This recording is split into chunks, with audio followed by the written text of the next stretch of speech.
So thanks a lot to everybody for coming. Thanks a lot for the speakers, to the speakers for the great talks. Thanks a lot to the organization. So let me finish with something a bit sillier, if I have something for the baby. I had something here. Where's this? The microphone. Yeah, you have another one.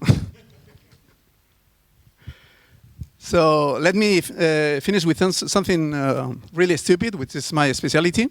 So we are going to talk about Fable in 10 years ahead. I have this side project that is a very small side project that is a time travel machine, and I use it sometimes. And I just use it to go to the future, 10 years ahead, and see what happened.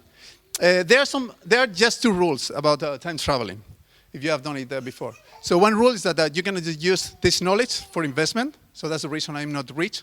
And the other rule is that you cannot reveal big secrets. So I cannot tell you, for example, who is going to win the next Champions League. Not Tottenham. Okay, so I forgot to actually set up my clicker.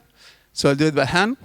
I'm going to tell you that you have made, I'm going to tell you good news because you have made a good choice.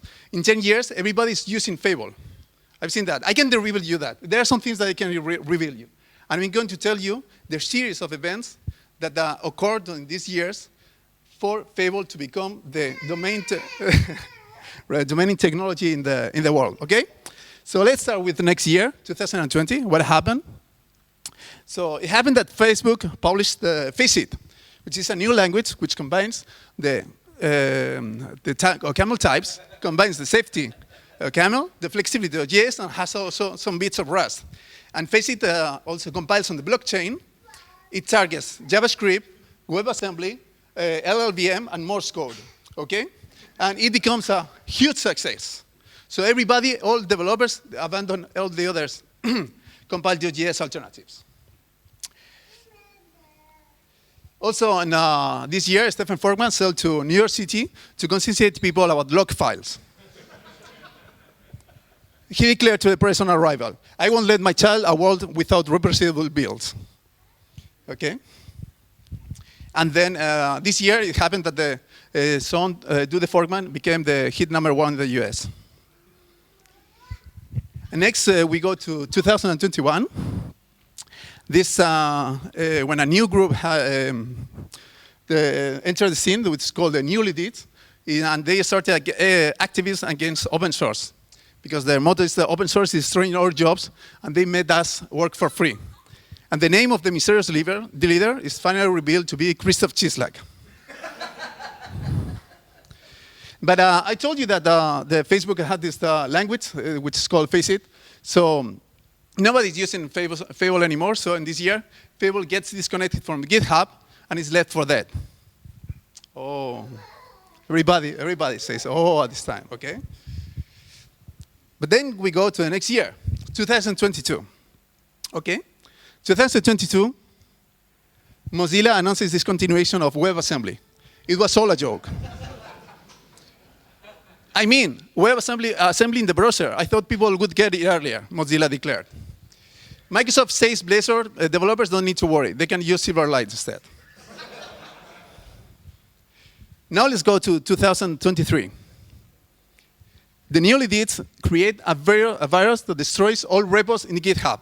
And the virus also destroys the locally synced repos, okay? So it happens that the Fable is now the only programming technology available on Earth. Nobody remembers how to write JavaScript anymore. Raw JavaScript. Okay? So let's go to next year, 2024. And 2024, Evelina Gavasova uses Fable to make the most ambitious data analysis on climate change. And finally, the data concludes that the developers using the spaces get the higher salary that developers using tabs. Also in this year, Elon Musk sends the first human crew to Mars with Fable and 64 kilobytes of RAM. I'm sure this will be enough RAM for Chrome, the captain declared.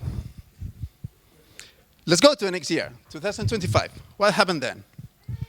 So first, it's known that Dalian Beatty and Vagiy Vavilov become full-time musicians after a hit Fable in the Name of. Okay? Who wants to be a rockstar developer when you can be a rockstar for real? They declared. Also, Fable becomes mandatory in every school. And Maxime Angel opens a hotline to respond to the questions of all the students all over the world.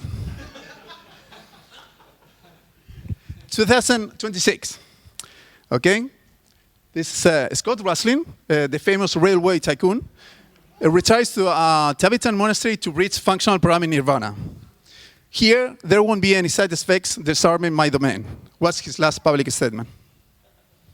And 50 Shades of Fable becomes the bestseller book of all times, because it reveals the secret of how CSS really works in Fable apps.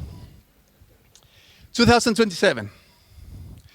Dylan Beatty and Begay Favilov become full-time developers again. Who wants to be a rock star when you can be a rock star developer? They declare to the press. Also in this year, Saida Jag publishes 768 OS projects. And is the same number as the superhero movies released that year. I don't know what happened. I must be getting old, he declared. 2028. Thomas Petitschek suggests that the Don in Don Alfonso may refer to a co-creator of the Fable language. But the community of software historians says this theory is absolutely ridiculous. And then the first message from the Martian base is received. Houston, what does undefined is not a function mean? It happens that this is also the last message from the Martian base. We thought all packages in NPM were safe. Houston declared. And finally, 2029, there's an alien army that come to Earth to defy us to a live coding battle. And humanity chooses, whoops, no, sorry. Humanity chooses champion, Thomas Himosky. And the outcome is, well, I'm back here, right? And finally, in-cave identity is revealed in 2029. So I can finally tell you the name. But it will be breaking one of the time-traveling rules, right? So, that was all. Thanks you all for coming. And I hope you enjoy, and I'll wait for you in the keynote again.